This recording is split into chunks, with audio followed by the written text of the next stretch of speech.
বৃষ্টির দিনে মুচমুচে কুরকুরে কিছু সন্ধেবেলায় খেতে ইচ্ছে গেলে ঝটপট এই রেসিপিটা বানিয়ে ফেলুন। আমার বাড়ির লোকেরা তো যতবারই বৃষ্টি হয় ততবারই এই রেসিপিটা বানানোর অনুরোধ করে। তো আপনারা একবার অন্তত বানিয়ে দেখুন, বারবার বানাবেন। তো নমস্কার বন্ধুরা, আমি মুনমুন কিচেনে আপনাদের সবাইকে স্বাগত। তো প্রথমেই দেখুন, এই রেসিপিটা তৈরি করার জন্য আমি বড় বড় দুটো সাইজের আলুকে ছাড়িয়ে ভালো করে ধুয়ে পরিষ্কার করে একটা বাটির মধ্যে নিয়ে নিয়েছি। তো প্রথমে আমি একটা পাত্র নিয়েছি, আর এখানে একটা যে গ্রেটার আছে, গ্রেটারের যে সাইডটা একটু মোটা মোটা গ্রেট করা যায়, সেই সাইডের দিকটা দিয়ে কিন্তু আমি আলুগুলোকে ঠিক এইভাবে গ্রেট করে নিচ্ছি। দারুণ মজার রেসিপি বন্ধুরা। আর বৃষ্টির সময় বাড়ির বাইরে বেরোনো যায় না, তো বাড়িতে থাকা যদি কিছু উপকরণ দিয়ে এরকম ঝটপট কুরকুরে মুচমুচে একটা রেসিপি স্ন্যাক্সে তৈরি করেন, তাহলে আপনার বাড়ির লোক তো আপনার প্রশংসায় পঞ্চমুখ হয়ে যাবে। তো অবশ্যই রেসিপিটা একবার হলেও ট্রাই করে দেখবেন। তো এখানে দেখুন, আমি সব কটা আলু কিন্তু এইভাবেই গ্রেট করে নিচ্ছি। আর এখন আমার সব আলুটাই গ্রেট করা হয়ে গিয়েছে। এবারে আলুটা যাতে খুব তাড়াতাড়ি লাল না হয়ে যায়, তার জন্য আলুটা কিন্তু ভালো করে ধুয়ে নিতে হবে। আমি অফ ক্যামেরাতে 3 থেকে 4 বার আলুটাকে ভালো করে ধুয়ে নিয়েছি। আর আলুর মধ্যে যে নোংরা জলটা ছিল ভালো করে পরিষ্কার করে ধুয়ে এখন দেখুন যে জলটা এইভাবে চেপে চেপে বার করছি, একদম পরিষ্কার। এই রকমভাবেই ভালো করে ধুয়ে চেপে চেপে এর ভেতরের জলটা বার করে দিতে হবে। তো কিছুটা সময় আমি আলুটা রেখে দিয়েছিলাম জল ঝরতে, এতে করে দেখুন আলুর মধ্যে থাকা যে নোংরাটা সেটা বেরিয়েও গিয়েছে, এবং এক্সট্রা যে জলটা ছিল সেটাও কিন্তু বেরিয়ে গিয়েছে। আলুটা একদম শুকনো ঝরঝরে হয়ে গিয়েছে, আলুর মধ্যে একটুও জল নেই। এখন এই আলুটাকে একটা বড় পাত্রের মধ্যে নিয়ে নিয়েছি। আবার এখানে দেখুন, আমি বড় সাইজের দুটো পেঁয়াজকে একদম ঝিরিঝিরি করে লম্বা লম্বা করে কুচো করে নিয়েছি। আর এই সেই কোচানো পেঁয়াজটাও এখন ওই আলুর মধ্যে দিয়ে দিলাম। এবারে এর মধ্যে আমি কিছু উপকরণ অ্যাড করে দিচ্ছি। দিয়ে দিচ্ছি সামান্য অল্প পরিমাণে লবণ, মানে প্রয়োজন মতো। আর এখানে দিয়ে দেবো সেটা হচ্ছে কাঁচা সর্ষের তেল। আর একটু দিয়ে দেবো হলুদের গুঁড়ো, এতে কালারটা ভীষণ সুন্দর আসবে। আর এর মধ্যে একটুখানি দিয়ে দিচ্ছি কাশ্মীরি লাল লঙ্কার গুঁড়ো। এটা ঝালের জন্য নয়, এটা শুধুমাত্র একটা সুন্দর কালার আসার জন্য। আর এখন আমি এর মধ্যে দিয়ে দিচ্ছি হাফ চামচের থেকেও একটু বেশি ধনিয়ার গুঁড়ো। তো ধনের গুঁড়োটা একটু বেশি করে দেবেন, তবে এই রেসিপিটা খেতে ভালো লাগবে। আর ঝালের জন্য আমি এখানে 3টে কাঁচা লঙ্কা দিয়েছি, একদম কোচানো ফ্রেশ তরতাজা কাঁচা লঙ্কা। আর এখানে দিয়ে দিয়েছি ধনেপাতার কুচো। আর আপনাদের কাছে ধনেপাতা না থাকলে আপনারা কারি পাতাও ব্যবহার করতে পারেন। এবারে সব কিছু উপকরণ হাতের সাহায্যে খুব ভালো করে মেখে নিতে হবে। এখানে কিন্তু কোনো রকম চামচ দিয়ে মাখলে চলবে না বন্ধুরা, সব উপকরণ এভাবে হাত দিয়েই মেখে নিতে হবে, তবেই পারফেক্টভাবে রেসিপিটা তৈরি হবে। মাখানোর কাছে এই রেসিপির স্বাদ অনেকটা নির্ভর করে, তার জন্য এইভাবে হাতের সাহায্যে চেপে চেপে ভালো করে মেখে নিতে হবে। আর খুব ভালো করে একটু সময় নিয়ে এই মাখানোটা করবেন। আর এই রেসিপিটা বানানো এমন কিছু কঠিন নয়, যে কেউ দেখলেই বানাতে পারবে। এবারে সব কিছু উপকরণ ভালো করে মাখিয়ে নিয়েছি। আর এখন দেখুন একটু রেস্টে রেখে দিচ্ছি 5 মিনিট মতো ঢাকনা দিয়ে। তো 5 মিনিট পর আমি ফিরে আসছি। দেখুন আলু আর পেঁয়াজটা কিন্তু অনেকটাই মজে গিয়েছে, অনেক জল বেরিয়েছে দেখুন এই আলু আর পেঁয়াজ থেকে, যেহেতু লবণটা মাখিয়ে রেখেছিলাম, তো ঠিক তার জন্যই। তো এবারে আমার কিন্তু সব কিছু মাখানো কমপ্লিট হয়ে গিয়েছে। এখন এর মধ্যে আমি বাইন্ডিংয়ের জন্য দিয়ে দেব বেসন। এখানে আমি বেসনটা আমার প্রয়োজন মতো দিচ্ছি। আমি এখানে 2 চামচ বেসন দিলাম, আর একটু দিলাম, মোট 2.5 চামচ বেসন দিয়েছি। আর এখানে চালের গুঁড়ো দিচ্ছি। চালের গুঁড়ো দিলে এই রেসিপিটা ভীষণ মুচমুচে হবে আর কুরকুরে হবে। তো তার জন্য আমি চালের গুঁড়োটা একটু বেশি করেই দিলাম। তো প্রথমে সব কিছু উপকরণ দিয়ে দিয়েছি, এবার হাত দিয়ে আবারও ভালো করে চেপে চেপে মেখে নিতে হবে। এখানে কোনো রকম আর জল ব্যবহার করবেন না। আলু আর পেঁয়াজ থেকে যে জল বেরিয়েছে তাতেই দেখবেন সুন্দর করে একটা ডো এর মতো মাখা হয়ে যাবে, মানে ডোটা একদম শক্ত শক্ত করেই মেখে নিতে হবে। তবেই এই যে পেঁয়াজিগুলো তৈরি করব, সেই পেঁয়াজিগুলো ভীষণ মুচমুচে হবে আর কুরকুরে হবে।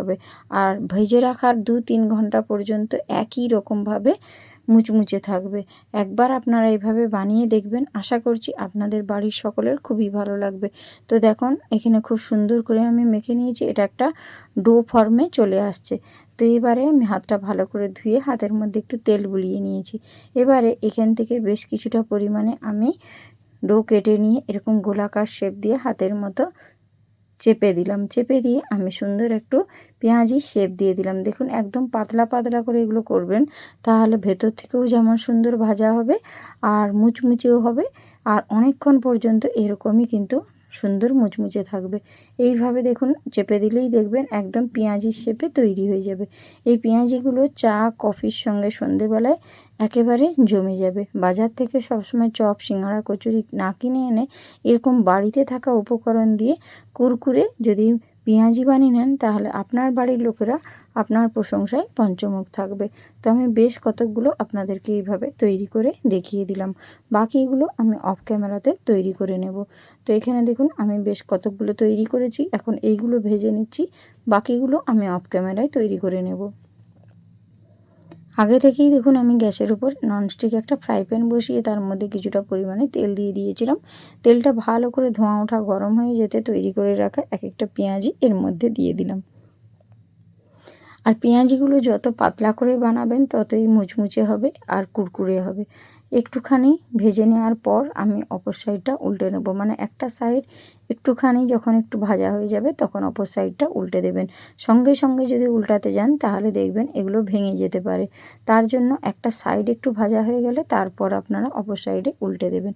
আর উল্টে পাল্টে এগুলোকে একদম লাল লাল করে ভেজে নিতে হবে।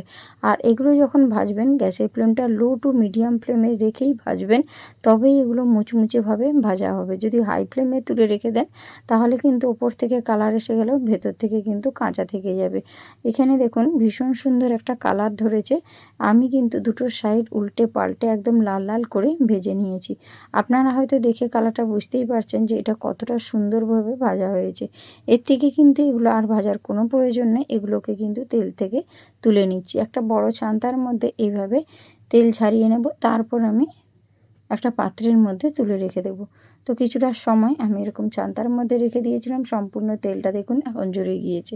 একই রকমভাবে আমি আবারও কতকগুলো আপনাদেরকে ভেজে দেখিয়ে দিচ্ছি, তবে বাকি যেগুলো তৈরি করতে রয়েছে সেগুলো আমি অফ ক্যামেরাতে তৈরি করে নেব। তো এখানে আমি কিন্তু একটুখানি 4টা দেওয়ার পর জায়গা করে নিচ্ছি, কারণ আরও একটা দেব। মোট এখানে 5টা দিলাম। এই স্টেপে আমি 5টা দিয়েছি, আর 5টাই কিন্তু উল্টে পাল্টে একটু লালচে করে ভেজে নেব। একটা সাইড ভাজা হলে অপর সাইডটা উল্টে নেব। তো আপনাদের রেসিপিটা কেমন লাগলো জানাতে একদম ভুলবেন না। আপনাদের একটা কমেন্ট আমাকে ভিডিও বানাতে উৎসাহ করে। আশা করছি আপনারা নিশ্চয়ই আমার কথা বুঝতে পারছেন। আপনাদের একটা কমেন্ট আমাকে ভিডিও বানাতে উৎসাহ করে, তাই আশা করছি আমার পাশে থাকবেন আর আমার চ্যানেলটা সাবস্ক্রাইব করে দেবেন। আর রেসিপি যদি ভালো লেগে থাকে তাহলে বন্ধুদের মধ্যে প্রচুর প্রচুর শেয়ার করে দেওয়ার অনুরোধ রইল। আর উল্টে পাল্টে দেখুন এগুলোকেও আমি ভীষণ সুন্দর লালচে করে ভেজে নিয়েছি। দুটো সাইড লাল লাল করে ভাজা হয়ে গেলে এগুলো আমি তুলে নিচ্ছি একটা ছান্তার মধ্যে। যেমন প্রথম ব্যাচেরগুলো আমি ভেজে দেখিয়েছিলাম ঠিক সেই রকমভাবে। তাহলে এর মধ্যে থাকা এক্সট্রা যে তেলটা ওটা কিন্তু সুন্দরভাবে ঝরে যাবে। এবারে বাকি যেগুলো রয়েছে সেগুলো আমি সবগুলোই অফ ক্যামেরাতে তৈরি করে নেব। এখন দেখুন এর কালারটা কতটা সুন্দর এসেছে, ভীষণ সুন্দর একটা কালার এসেছে। তারপরে আমি তুলে নিয়েছি। আর বাকি যেগুলো রয়েছে সেগুলো আমি অফ ক্যামেরায় ভেজে নেব। এখন দেখুন বেশ কতকগুলো ভেজেছি, দেখতে কতটা লোভনীয় হয়েছে। আমি কিন্তু এখানে একটু টমেটো কেচাপের সঙ্গে এটা পরিবেশন করেছি। তো যেমন দেখতে সুন্দর হয়েছিল, খেতেও ভীষণ সুন্দর। সবসময় বাজার থেকে চপ সিঙ্গাড়া কচুরি না কিনে এনে এইরকম যদি মজাদার পেঁয়াজি বানিয়ে দেন, তাহলে বৃষ্টির সন্ধ্যার আসর একেবারে জমে যাবে। চা কফির সঙ্গে একেবারে সেরা রেসিপি। তো এখন দেখুন এটাকে আমি একটু কেটে আপনাদেরকে দেখিয়ে দেব। তো রেসিপি ভালো লাগলে অবশ্যই আমার পাশে থাকবেন। নতুন এবং পুরাতন বন্ধুদের অনেক অনেক ভালোবাসা। আপনারা এইভাবেই আমার পাশে থাকবেন। একটা কথা জানাতে ভুলে গিয়েছিলাম, রেসিপি কেমন লাগলো কমেন্ট বক্সে জানাতে একদম ভুলবেন না। আগে আপনারা বাড়িতে তৈরি করবেন, তারপর আমাকে কমেন্ট বক্সে কমেন্ট করবেন। তো আজ আসি বন্ধুরা, টাটা বাই বাই।